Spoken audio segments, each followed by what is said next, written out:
Welcome everyone to the final of our evening monkeypox webinar series. This is a partnership between the STD HIV Prevention Training Center at Johns Hopkins and the Maryland Department of Health.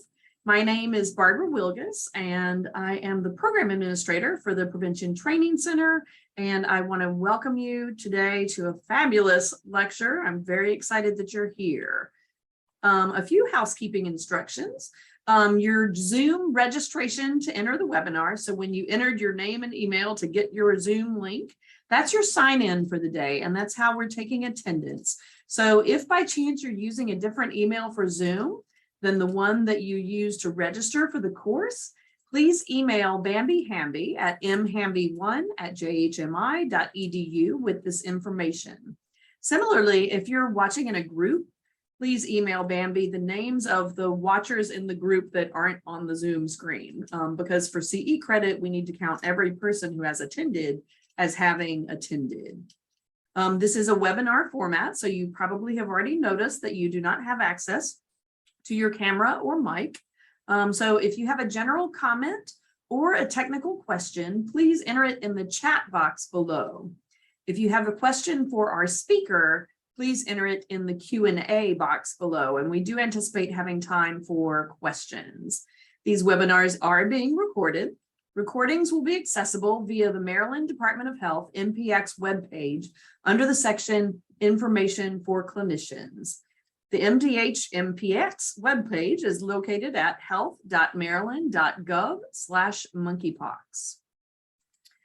To receive continuing education, you must have registered for this course via the NNPTC. You must be here attending the live and interactive viewing of the course. Again, we are taking attendance via your Zoom registration. Unfortunately, if you're viewing this as an archived recording, this does not qualify as CE. For those who have attended tonight, we will email instructions for how to get your CE credits following the course completion to the email address with which you registered for the course itself. You're going to have 30 days from today to go to the CDC website to get your CE certificate. It is a process. There are several steps. So if you have questions, make sure you're getting all the way through to get your CE certificate. If you have questions or concerns, you can email Jean Hoover, jhoover6@jhmi.edu. And again, CE credit is only offered for the live and interactive version viewing of this webinar. A few words about the national network of STD clinical prevention training centers, of which we are one. Here's a map of the US and all of its territories. And the NNPTC is actually a national network. We are the region that you can see in teal there. But if you're hailing from another state or territory, find your state, and there is a prevention training center regionally for you, providing technical assistance and training right in your geographic catchment area. Some national offerings that we have.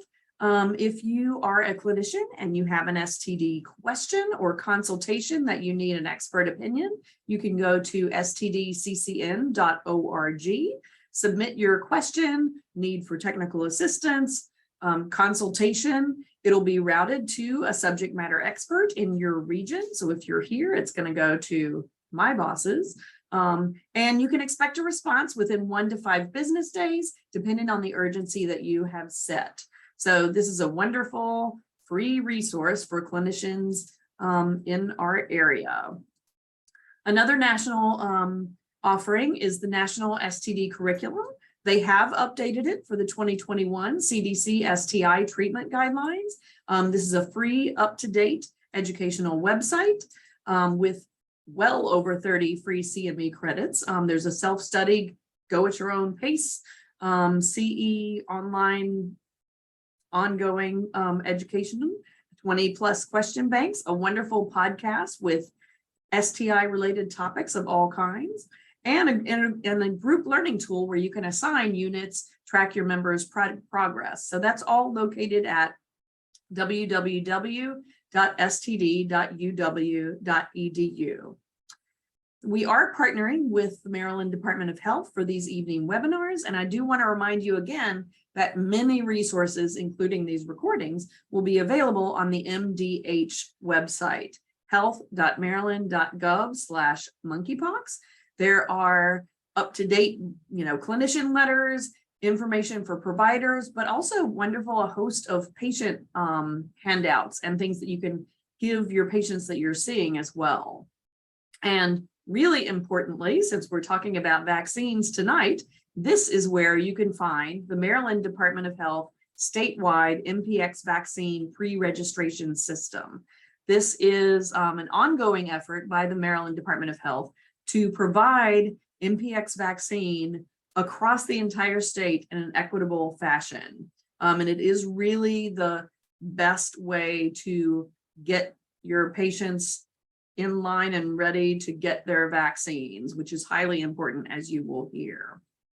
And finally, from our, of course, partners at the CDC, the STI treatment guideline mobile app is now available for iPhone and Android devices. So you can download using this screenshot, or you can just go to cdc.gov, this QR code, or go to cdc.gov.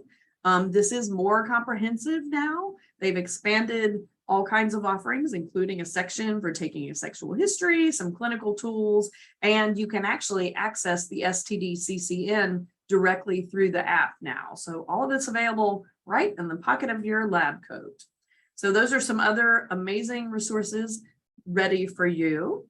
And I am going to stop sharing my screen now. And with that, it gives me great pleasure to introduce our speaker for tonight, Dr. Noreen Hines.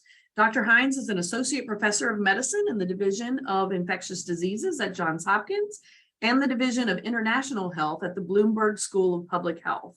She serves as the associate medical director and research director of the Johns Hopkins Hospital Biocontainment Unit and the co-director of the JH-MPH Infectious Disease Concentration. She is a renowned subject matter expert in tropical medicine and tropical diseases, high consequence pathogens, vaccines, including vaccine clinical trials for high consequence pathogens, the FDA animal rule, and emergency use authorization. And you are in for a treat because Dr. Hines is going to discuss everything you ever wanted to know about the MPX vaccine, and you're up for a fascinating time. So you can share your slides whenever you're ready and take it away.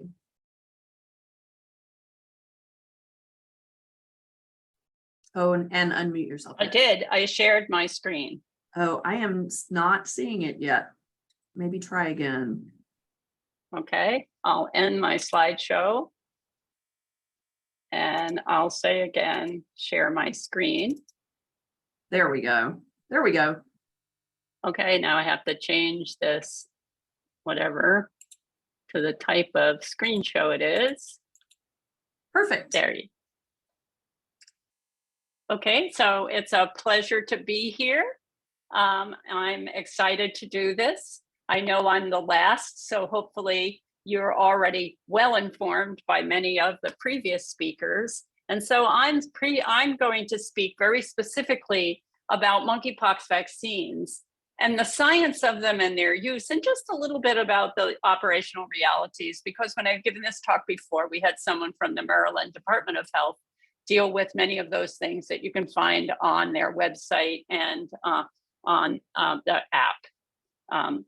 Okay, so what I hope to accomplish during this brief time we're going to spend together is to sort of explain to you what even led to the development of this modified Vaccinia Ankara Bavaria Nordic, which is the real name of the unit Yos, which is the brand name for this vaccine. It has a different name in Europe. And then talk about the similarities and differences between the ACAM 2000, which is actually a vaccine licensed for smallpox only, and Unios, which is licensed for the use in the prevention of both smallpox and monkeypox. And then compare the provisions of a licensed vaccine to one being used under an EUA, because as you know, there are certain provisions for the use of Unios which only allow it to be used under an emergency use authorization, rather than as a licensed product, and then discuss the efficacy and immunogenicity of this vaccine for the use against monkeypox virus.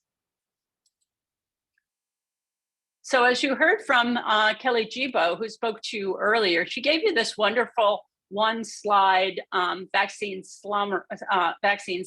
summary showing the difference between the two vaccines, which both could be used for the prevention of monkeypox. The Unios vaccine and the ACAM 2000, you can see they're both live, but the thing about ACAM 2000, it replicates, whereas the Unios vaccine doesn't. And you can see differences in doses, 1 versus 2 for Unios, and you can see the different approval ages, the data on efficacy, what it's contraindicated in. Of course, there are many fewer contraindications for the Unios vaccine, and it's safe to administer to persons living with HIV, atopic dermatitis, et cetera, and immunocompromised persons. So the vaccine that we're going to be spending most of the time talking about, but I think it's important to understand why ACAM 2000 could also be used. So I'm going to take you through a brief trek in history, because I think that understanding where these vaccines came from certainly will help you understand why they can be used now, and maybe you won't be so skittish about them. So, you know, in the beginning, there was smallpox. And as you know, it's a unique human pathogen, variola-virus. It only occurs in humans. It's not like monkeypox. Monkeypox is a zoonotic infection, which occurs in animals and then comes into humans, but can be also transmitted human to human, as we've seen in the current large global outbreak. And it was at one time a major killer, and a decision was made that it was time to eradicate it, because the characteristic that it only occurs in humans made it a candidate to be eradicated. So vaccines actually existed for many years. But first, Jenner noticed that the milkmaids who got cowpox didn't get smallpox. So there are many viruses that end in pox. There's rabbit pox and mouse pox and monkeypox and smallpox, which is of course human pox virus. And at the time, way back in 1967, WHO did a survey and found that there were 59 labs making vaccine using vaccinia virus, that is vacca from the name cow. But you should know that although we say that vaccinia virus is cowpox, there in many places it had some other viruses in it as well, maybe some mule pox, some horse pox, et cetera, in a mix over time, with clinical efficacy against, importantly, orthopox virus. So safe and effective against smallpox, monkeypox, cowpox, horsepox. So you can see there was a wide range of things the vaccinia virus would protect against. And so at the time of this survey back in the 1960s, there were four dominant groups. There was this Lister Elstree strain that was used mostly in the UK and its colonies, that was made in 39% of labs. The NYCBH, which is the New York Board of Health strain, which was used in 12% of labs that were making vaccine, the Paris strain and other strains. I think it's important for you to realize that in the early days, vaccines were not just made in labs, they were often made in health department labs. So the anthrax vaccine that was made way back in the days of Wills-Sorter's disease here in the United States was made at the Michigan Department of Health, and smallpox vaccine made at the New York Board of Health. So because of all prevention, et cetera, and if you take a look at places where there are vaccine research centers in academic settings, they are invariably in schools of public health rather than in schools of medicine. And this follows along with the longstanding tradition that vaccines were part of public health. So as you can see on the left, the New York Board of Health strain was made by the manufacturer Wyeth under the name Dryvax. That was the common vaccine that was used here in the US. So this the smallpox vaccine from these 59 labs, so how did they even make them? How did you get to the point where you had seed virus? That is, they were like the starters. For those of you who make yogurt and breads and things, you know you have to have your starter culture. Well, this is where did they get the starter cultures from? So imagine this. 51% came from the skin of calves. They inoculated calves, and then when they would scrape the lesions and then clean it up the best they could, grow it, and then it was made into vaccine over time. And 6 were from other bovines. We had 3 that were from the chorioallantoic membrane of chick embryos, and 3 from tissue culture from bovine embryonic fibroblasts. And the biological features in terms of how high was the viremia you would get, how big was the take or the lesion at the site of the introduction of the vaccine, all had to do with how many times it was passaged in cells before it became the vaccine. So as I noted, the world decided, that great, wonderful we, decided we were going to eradicate this. And the goal, because that became a goal, WHO decided, well, we better have some standards for what the vaccine is that everyone is going to use. And you're going to see politics has been, politics is in public health and always has been. So you can see the Lister Elstree strain from the UK was used, the New York City Board of Health strain was used. But as you can see, this EM63 wasn't on that list. It was in that other classification, but it was made in the USSR.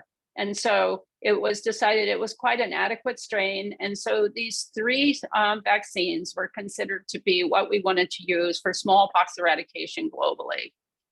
It was considered to be highly protective within 3 to 4 days of receiving it, of an exposure. If you got this within 3 to 4 days, chances are you did not become symptomatic with smallpox.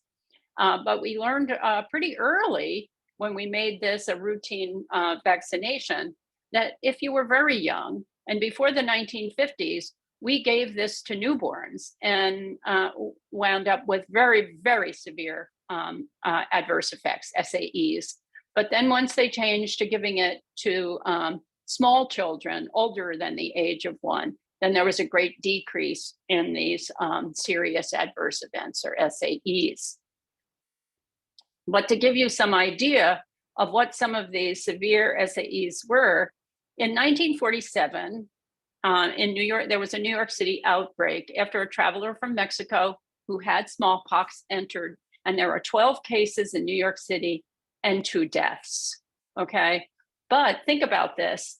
The New York City Health Department was able to respond very, very quickly and gave 6 million doses of vaccine in 1 month and had 6 deaths among the 6 million, or 1 death per million doses given.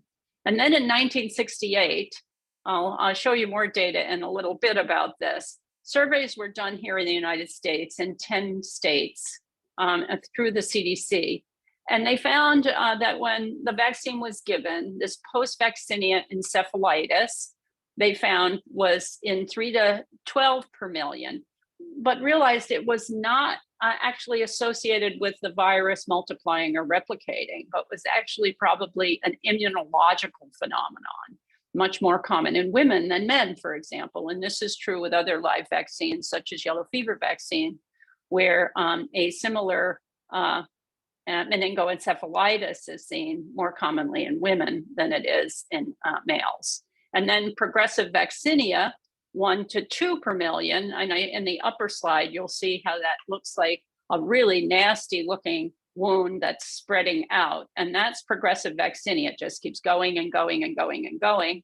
And 1 to 2 per million, usually seen in persons who are immunocompromised. Then there's eczema vaccinatum shown in the lower photo, in which someone with eczema, if they got their vaccine, let's say in their arm, and they touched that, and touched an area where they had eczematous lesions, they could develop this really serious illness in 10 to 40 per million, so quite a few.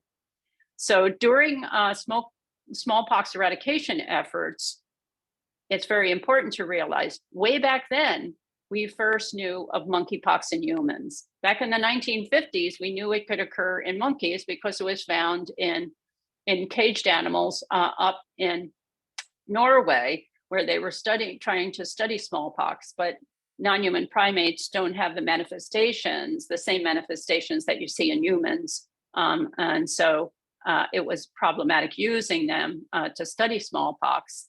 And then they discovered it in the 1970s and realized that it wasn't the same as smallpox, but it was prevented by using smallpox vaccine. Remember, orthopox viruses, they're both in that same family. So then, you know that the Unios vaccine is this modified Vaccinia Ankara. So where did this all start? Well, way back in 1953, before we had eradicated smallpox and declared it eradicated in 1980, Ankara in Turkey turned over their strain of smallpox and gave that strain to the Institute for Infectious Diseases and Tropical Medicine in Munich. And then they cultivated it on egg, chorionic allantoic membranes, and then it became chorioallantoic vaccinia virus Ankara because they wanted to give credit to where the virus came from. Then they took that, just like other vaccinia viruses, and then grew it again on the skin of calves to make a smallpox vaccination to be used in a campaign in Germany from 1954 to 1958. But then in 1958, they noted that there was decreased cell tropism. That is, it didn't grow as well in cells as they were passaging it more and more and more up to passage 371 in primary chicken embryo fibroblasts. Then when they further passaged it by 1968, they noted it now had even more tissue tropism. It had greater difficulty growing in different animal species cells. And they renamed the strain now modified Vaccinia Ankara. And a small number of humans received the vaccine to see what would happen. And they didn't get a usual take like they got from smallpox vaccine, which gives you this big, juicy looking item where they inject your vaccine. So then the institute in Munich gave to the Bavarian State Institute for Vaccination, they gave them this strain to test for a suitability to be a smallpox vaccine. And so they took passage 517. You see, it came as passage 0 when it came as vaccine virus from Ankara, Turkey. And now it's gone through 517 passages. And they wanted to use it in Europe to test. And they did eventually use it on 120,000 people, which ultimately I'll talk a little bit about. And then they decided that how it potentially could work well was to give one dose that didn't seem to give a big take, but seemed to do something as a prime dose, and then boost with the live replicating strain. But they also had looked that in rabbits and non-human primates, that it just didn't give the typical lesions that you would have seen with the classic vaccinia or smallpox vaccine virus. And so these are what the clinical trial showed. These were done before smallpox was eradicated. So that's an important thing to know. They used a dose of 2.10 to the 5th international units. That was in 0.2 milliliters of solution. They gave 107 people. They got no pock lesions, which is the classic take, a single big pock, juicy pock, for any of you who've received smallpox vaccine.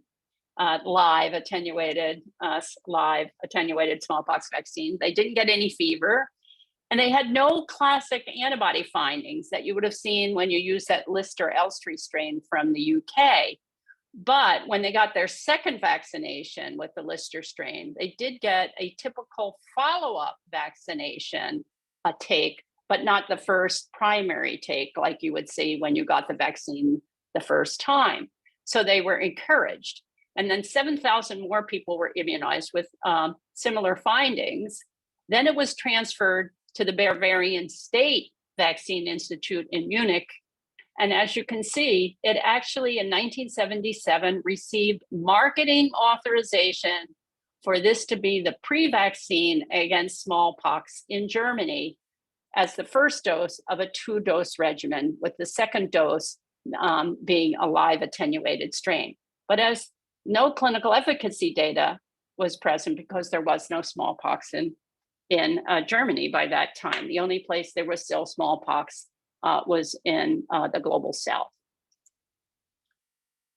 So then the question is, do we have what are called immune correlates of protection to replicating vaccinia viruses? So the question is do we know if there's a level of antibody that you can reach that ensures you or assures you that you're protected against smallpox? We don't know what that level is, but we do know that after a percutaneous standard dose using what's called the bifurcated needle, greater than 95% of people do produce a neutralizing antibody of greater than or equal to 1 to 10. But also we've come to realize that those people who get the live replicating smallpox vaccine, Dryvax and all the other ones, if you had a take that, and it looks like a pustule, it correlates with protection. And so this antibody level of greater than or equal to 1 to 10 persists among 75% of people for 10 years after a second dose, and less than or equal to 30 years after a third dose. Because one of the questions we often hear about different vaccines, particularly when they're live, is this durable immunity for the rest of one's life? So it appeared from what we knew from smallpox eradication that it wasn't sterilizing immunity for life. So the second dose of vaccine, less than 10% of people with neutralizing antibody of greater than or equal to this magical 1 to 10 before they got immunized had a typical primary take. They had sort of a secondary take. It was just a little bit of something.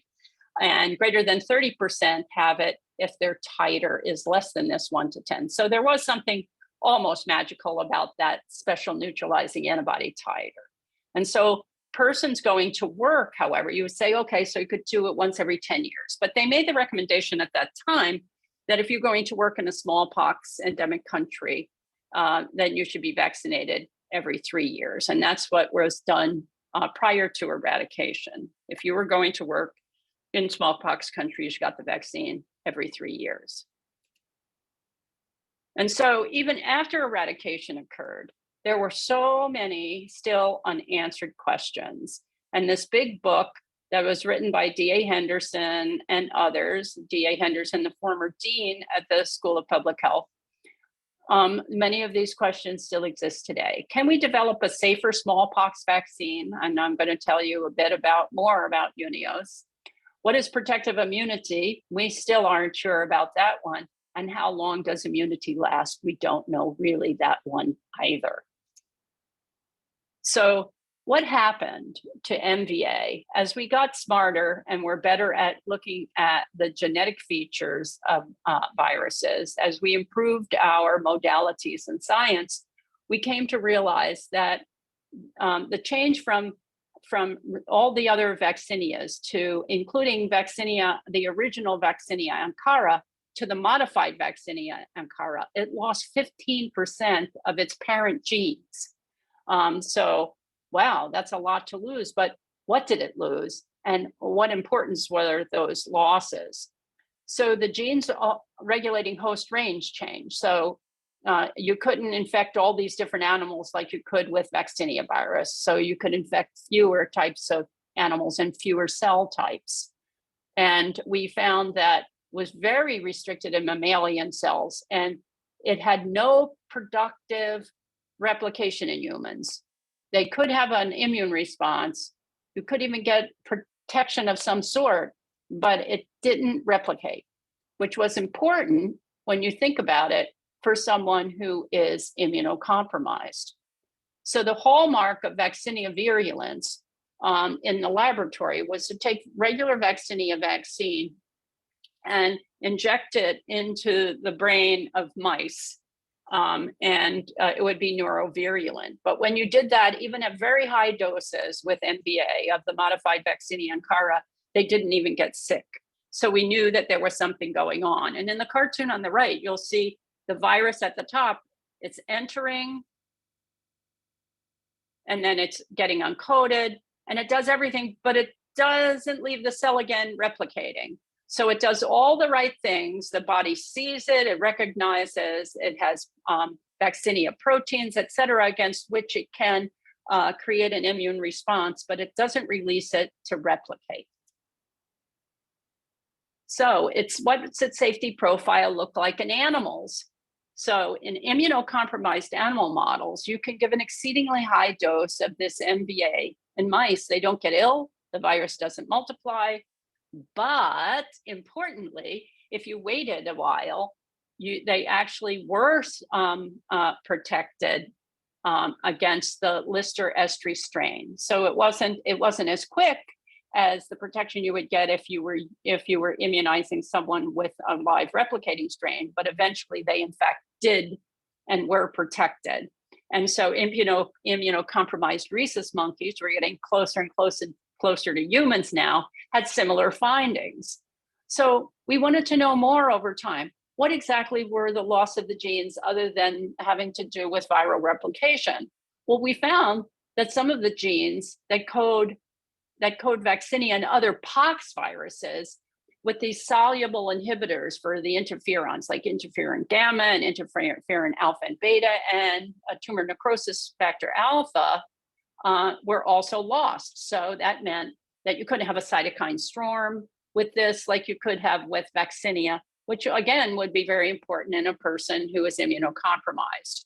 And then the structural genes, however, that encode for presenting to the immune system the fact that you have a foreign protein so it can make antibodies, and specifically neutralizing antibodies against that particular epitope or protein signature, actually didn't go away. So this was sort of cool when you think of all those passages, and it selected these things to lose and other things to keep. And then routes other than by scarification, that is using the bifurcated needle, you didn't need to use, would be just as effective. So a single intramuscular dose in non-human primates attenuated illness, and 2 doses protected them. So that's where we were with MVA, all this stuff that they were doing in the background for years and years, even during the smallpox era. But then, there was no smallpox, no one was doing any research. And then we had 911, with the planes into the buildings and then the anthrax letters. It wasn't that people weren't discussing, could we have a terrorist event? But this sort of put everyone's concern on steroids. So they took a look at what we had in what was then called the National Pharmaceutical Stockpile. And we did have Dryvax. Remember, this is the smallpox vaccine made by Wyeth that was in the and maintained in the National Pharmaceutical Stockpile. But there certainly wasn't enough for everyone in the whole US. And so there were maybe 20 or 30,000 doses, and we knew maybe we could dilute it a bit. So it was still licensed. It was in this stockpile. It couldn't be commercially bought because the US government owned all of the doses. And there are a whole bunch of contraindications, because you remember from that early slide I showed you from Kelly Jibo's talk that there were many reasons, and a lot of people who couldn't get the live attenuated vaccine.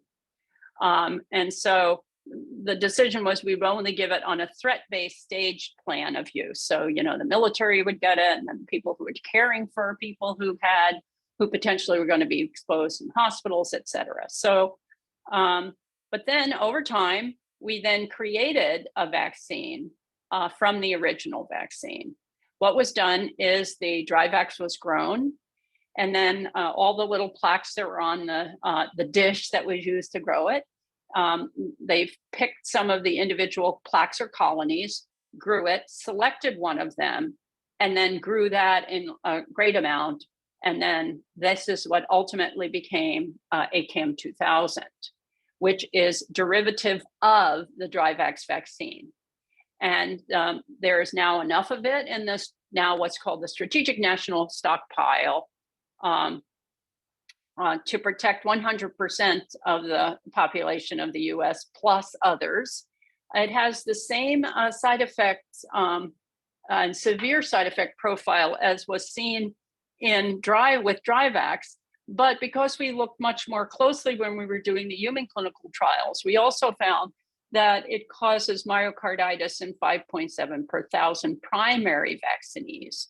And the same bifurcated needle that's shown over here is used to administer it. But what you should know about this, the way this was licensed is by a thing called equivalence. Remember that greater than or equal to 1 to 10 neutralizing antibody? So it was put into clinical trials to make sure it had equal safety side by side with Dryvax, and then also was looked to see if it had equal neutralizing capability and the same take rate in the arms where it was usually given. So this was a vaccine that was, there was of course no smallpox, so you couldn't do an efficacy trial, but it was licensed under the purview of what's called equivalence. So, but it has the same side effects as Dryvax. So eczema vaccinatum, here's a case on the left, generalized vaccinia in a healthy child, and then this progressive vaccinia in an immunocompromised child. And I alluded to before that there was a 10-state survey done looking very carefully at the side effects from Dryvax back in that was done by CDC. Mike Lane at the CDC was the lead investigator. And as you can see, primary vaccination rates, and then on the lower part on the left is revaccination. You can see that inadvertent inoculation, so that is you scratch or take, and then you accidentally, give yourself another inoculation by scratching yourself. Generalized vaccinia, as you saw in that small child, because it just goes everywhere because the child became viremic. Then eczema vaccinatum, again, because the child had eczema, or even an adult this can happen to too. Progressive vaccinia in immunocompromised persons, and this post-vaccinal encephalitis that can develop. As you can see, much more common with primary vaccination, but seeing that we don't give the vaccine to those under the age of 1 anymore, so you wouldn't get revaccinated at the age of 1, there was no problem there. But as you can see, still there were impressive numbers even on secondary vaccination per million. So what about this frequency of revaccination with smallpox vaccine? Okay, our data is based on data collected from persons working with not highly attenuated vaccinia strains. Okay, so they're working with essentially vaccine strains. They were getting revaccinated every 10 years, but to ensure that there was going to be an increased level of protection, more virulent non-variola orthopox viruses such as monkeypox got it every 3 years. What you should know, on the original label for that Dryvax made by Wyeth, when FDA issued the label, it was for the protection against and prevention of all orthopox viruses. It wasn't specific for smallpox. Okay, that's something important to realize. It was on label for all, which meant that even if there was, even the ACIP or its equivalent at the time, if they said it was for smallpox, then that was the indication. Once it was licensed and you could purchase it, if the label said it was good for any orthopox virus, you could certainly, as a provider, give it to a person for prevention of any orthopox virus, because you could commercially purchase it. That's not true if you have to get it from the US government. But then nature stepped in and helped us look carefully at whether or not this ACAM 2000 would work against smallpox. And so we had a monkeypox outbreak in 2003 in 6 states, shown here in this colorful histogram, and shows you a nice monkeypox POC on the left. And on average, the incubation period was about 12 days, but you can see it was very short in some of the cases, 1 and as long as 31. And 35 of 71 individuals had laboratory confirmed cases with all these different ways that they used to confirm it. And this is very reminiscent of all the ways people are being told now where to take your samples from for monkeypox. So here it was PCR, culture, immunohistochemistry, and electron micrographs as well. But 30 of the 71 people had gotten smallpox vaccine. 7 got it pre-exposure. 23 got it post-exposure. And monkeypox was seen in 3 of them within 2 weeks, but only 1 of 3 of them had confirmed monkeypox. So the other 2 had something else. But there were no adverse effects in this group, but that's very small, okay? So there was an animal traceback that was done, and it was an Illinois supplier to all sorts of animal pet shops in several places in the US. He had imported Gambian giant rats from Ghana. So then what you're often hearing, and you might be hearing, that this Unios vaccine only has 80% protection. Okay, smallpox vaccine only has 80% protection against monkeypox. And so this was a study that was published in 1988. So I want to bring something up. This is 8 years after the eradication of smallpox. If you take a look, there were people who, what they did was they looked at the secondary attack rate, that is the attack rate in people who were the contacts of index cases or co-primaries. And they looked at them very specifically according to what their smallpox vaccination status was and their place of residence of the close contacts.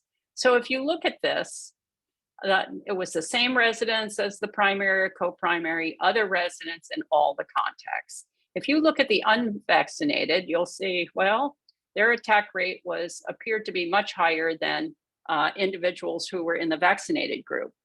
But if you look at these, it makes it look like the protection of vaccination is only about 80%. But what they failed to ask as a question, and people failed to remember, during smallpox eradication, when initially there were not lots and lots of vaccine, they decided it was most important when they identified a case of smallpox to immunize immediately those who had no evidence of ever having been vaccinated.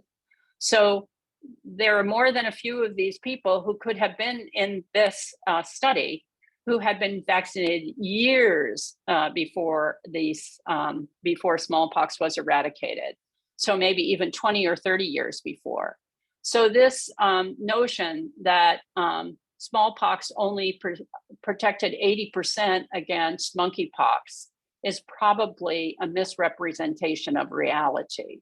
And so this is a underestimate of protection at best. So what about the MVA vaccine or Unios vaccine that now sits in the Strategic National Stockpile? How did we get that? Well, it was estimated at the time when everyone was in a flurry of, oh, we need to be able to have enough vaccine in the stockpile to immunize every man, woman, and child in the United States. Oh, over 30 million doses. But then people said, but what about all the people who can't receive the vaccine? And at that time, it was estimated that about 30 million Americans could not receive a live replicating vaccine in the event of an attack against variola virus. And so in June of 2007, based upon the data that already existed for MVA, the Department of Health and Human Services signed a contract for up to $1.6 billion with Bavarian Nordic to conduct even more studies and to do further development of their existing MVA, what was called Imvamune, and it is MVA Bavarian Nordic, it's the same vaccine, and to deliver 20 million doses and up to 60 million doses to the Strategic National Stockpile. So it was to have some doses that were already vialed, and then some that would sit in bulk that could be vialed in the case of an emergency in a process called fill and finish. And so it was specifically going to target small children who wouldn't do so well with the replicating vaccine, the elderly, HIV, and other immunocompromised persons. And the first million doses came into the Strategic National Stockpile in July of 2010. So we've had it for a while. So then the question is, what are the adverse reactions that you can see in healthy adults? Okay, so the severe adverse events were pooled in over 22 studies that were carried out by Bavarian Nordic. In 4 of these, there were 4 severe adverse effects for which the vaccine couldn't be eliminated. That doesn't mean it really was, it's just that you couldn't eliminate it. For those of you who have done clinical trials, you know that an SAE doesn't mean it absolutely is a severe event. It's just that you can't rule it out. So it gets listed. So Crohn's disease, sarcoidosis, extraocular paresis, and a throat tightness. And then there were events of interest. And of course, the US was very interested to know if we were going to see that same myocarditis that was seen with the ACAM2000 live replicating vaccine. And were there any cardiac symptoms in the over 22 studies? And there were 6 causally related, but none of them were severe adverse effects. So no myocarditis. So there were things like high heart rate, tachycardia, and palpitations, and EKG changes with a T wave inversion, ST segment elevation, and abnormal T waves, but none of them considered serious. So as you can see on the left, as you could imagine, there would be, as you get with many immunizations, pain, redness, swelling, induration, and sometimes itching at the site. There are a few vaccines that cause itching at the site, but it's not a rare event with some vaccines. And then, of course, systemically, many people can feel myalgias with this and other vaccines: headache, fatigue, nausea, and chills. So there were 22 studies that combined all these data, and only 42 only 42 of the experienced vaccinees, people who had gotten the vaccine previously, were 65 to 80 years old. So there wasn't a whole lot you could say about this age group because they were smallpox naive and previous smallpox. And as you take a look at these AEs, you'll see that the injection site often had more impressive side effects than someone who had seen smallpox antigen before. So what about, remember that greater than or equal to 10 neutralizing antibody level. So what about the immune response to the available smallpox vaccines, comparing Unios with ACAM2000 and looking at their vaccinia neutralizing antibody, pre-vaccination and post-vaccination. So as you can see, for Unios, pre-vaccination was really no different than it was for ACAM before anyone got a vaccine, but post-vaccination. But the interesting thing to remember is that post-vaccination means 2 different things. For ACAM2000, there's only 1 dose. So post-vaccination for that has to do with 2 weeks after you got your second dose, whereas you had to get 2 doses of Unios, so you were waiting for a longer period of time. And as you can see, Unios, you had a much higher neutralizing antibody level. But remember, you primed them with a single dose. And there is some data from Bavarian Nordic, who has also done trials in Central Africa, in the DRC, and in West Africa, where they naturally have naturally occurring monkeypox, not like what we're seeing in the global outbreak. And they saw a great diminution in cases after just 1 dose of vaccine. So what about this, this licensed MVA Bavarian Nordic Unios vaccine that we now are offering to individuals who either have been exposed or at risk of being exposed to smallpox in the current large public health emergency of international concern that was declared by WHO. So the indication is you want to prevent smallpox and monkeypox. That's what's on the label for this vaccine in adults 18 years of age and older who are determined to be at risk for either of these infections. And this was initially licensed in September of 2019, long before this ever occurred. And the dosage of administration is 2 doses, a half cc on each, separated by 4 weeks. Okay, so that's important. And all of these, it can have some residual host cell DNA, can have some protein, benzonase, gentamicin, ciprofloxacin. So as you can imagine, if you're allergic to gentamicin or ciprofloxacin, this might be a problematic vaccine, but there's no preservatives and no latex stoppers.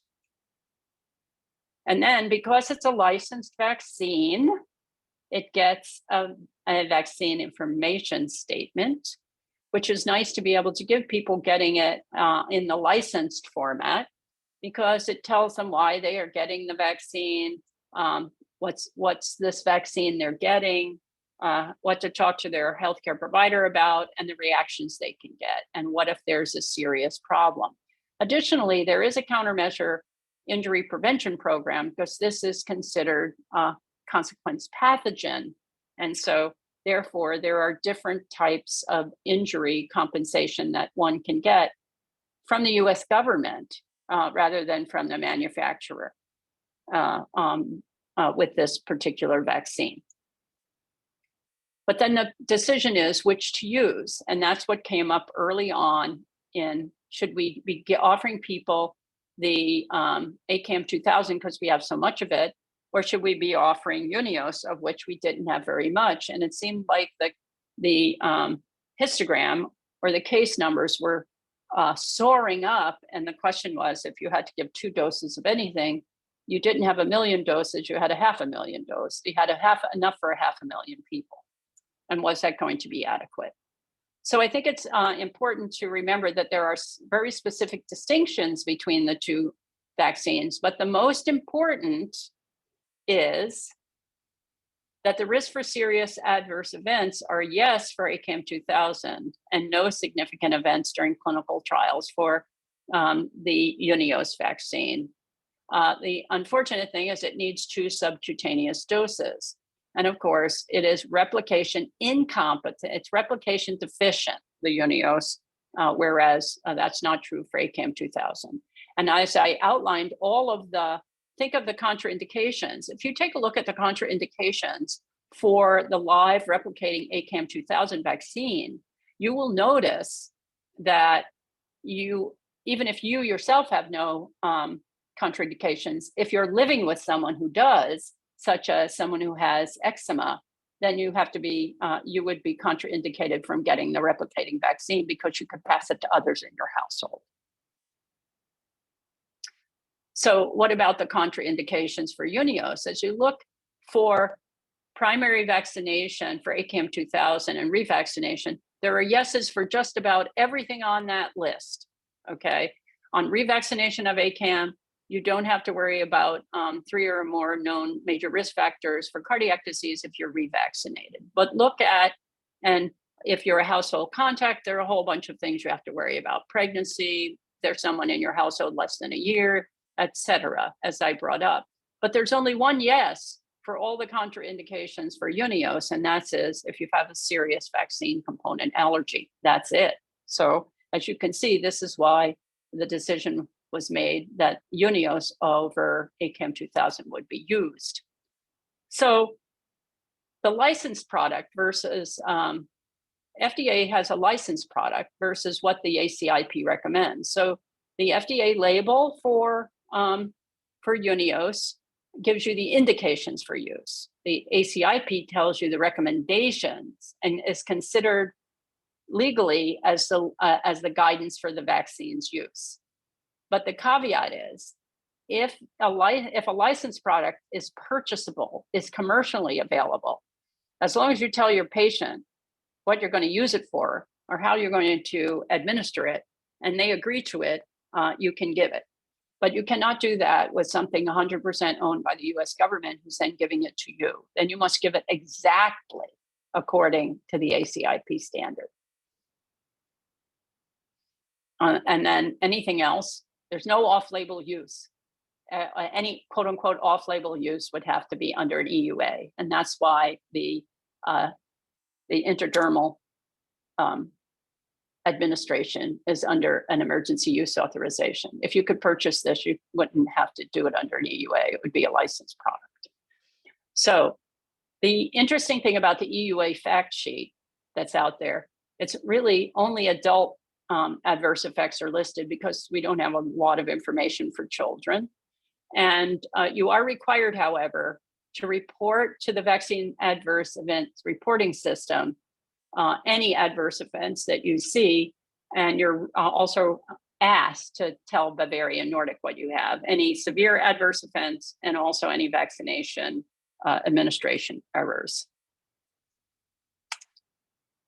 So what are the items under for using Unios under an EUA? If you're going to use it in children, you have to use it as it was made, that is 2 doses 4 weeks apart that would be given subcutaneously as a half a cc for each dose.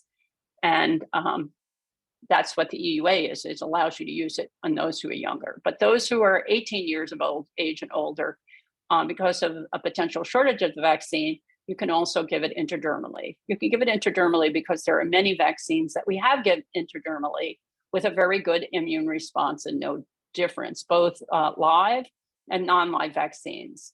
So we have given yellow fever vaccine as intradermal doses to increase the number of vaccine doses we had during global yellow fever vaccine shortages.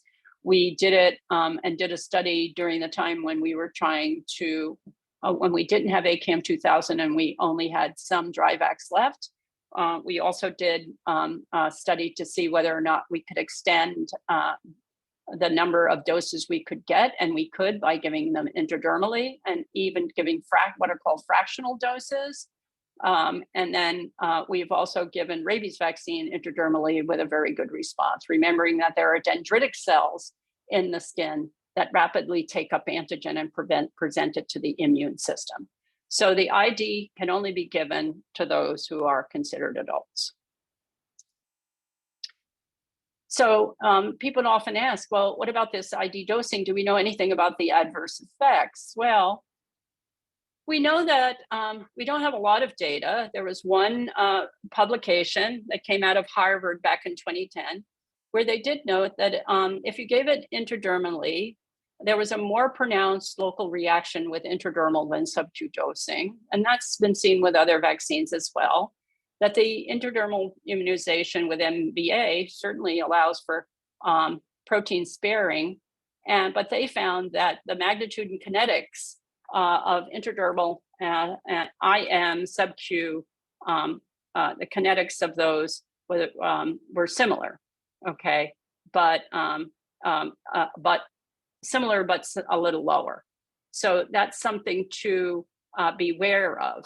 But the thing I should tell you, and thanks to one of our providers at the person who's the medical director at the Baltimore City STD and HIV clinics, Liz Gilliams, was kind enough to provide this quick case history that I thought you would all like to see for a patient that she took care of, a 27-year-old man living with AIDS on antiretroviral therapy with a undetectable viral load and a good CD4 count, received Unios vaccine based on his sexual behavior, but he had no known monkeypox exposure.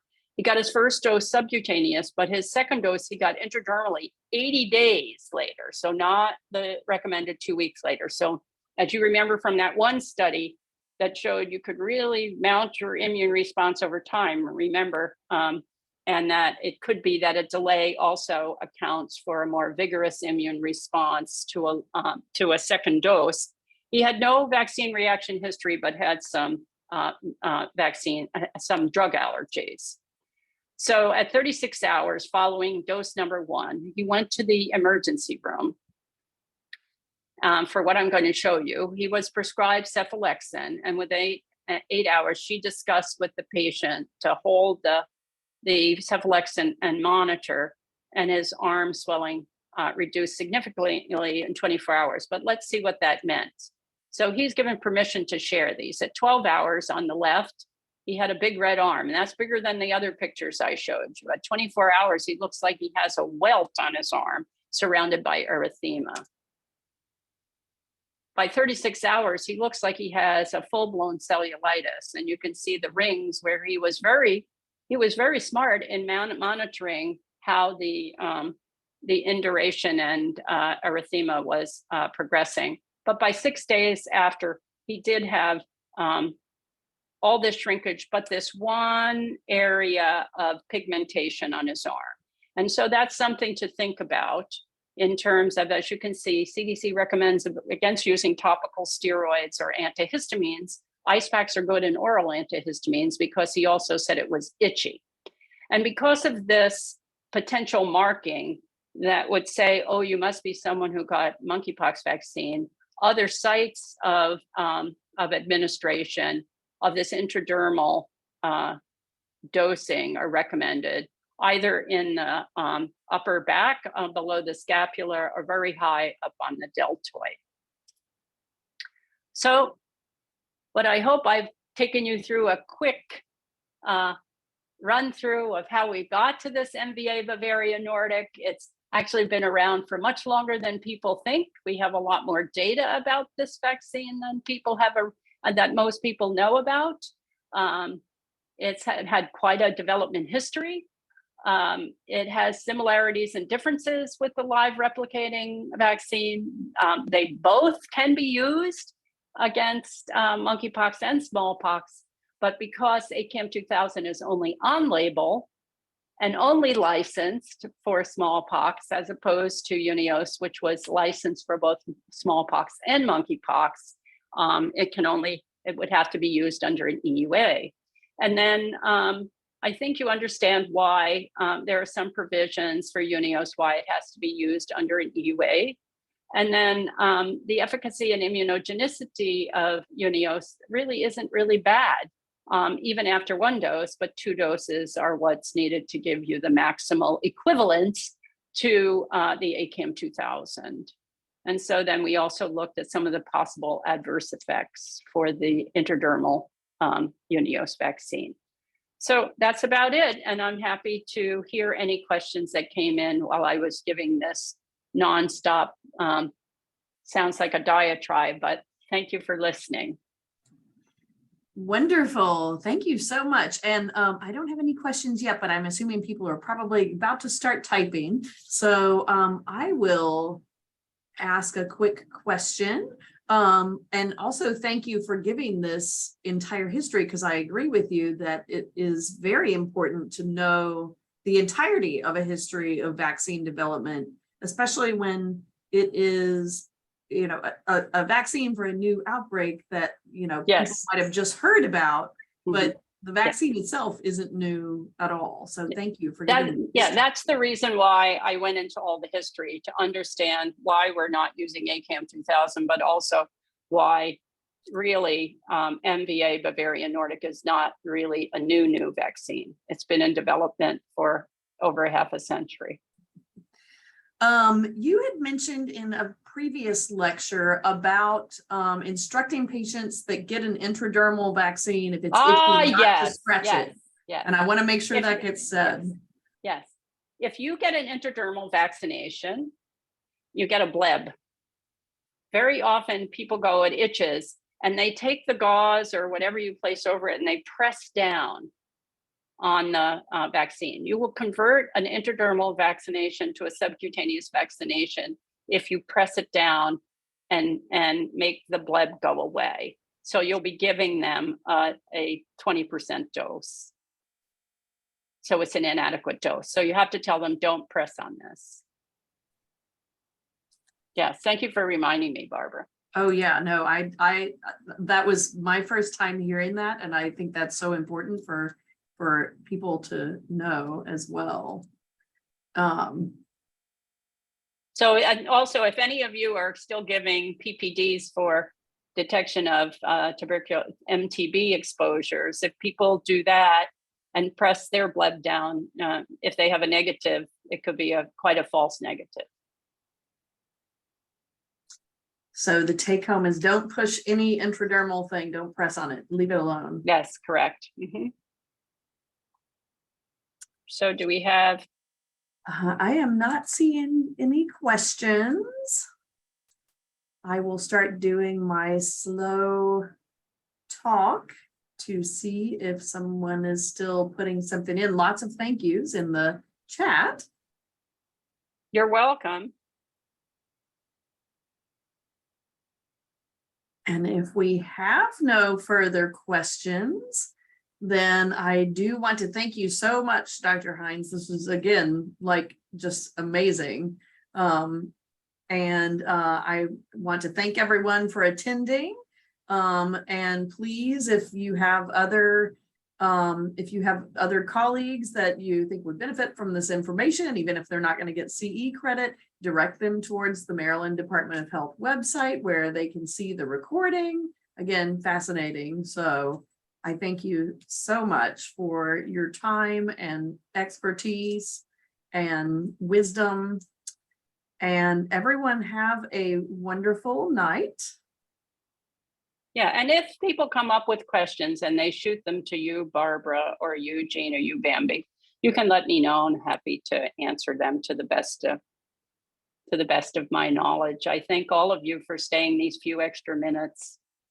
Much appreciated. Wonderful. Thank you, and everyone have a great night.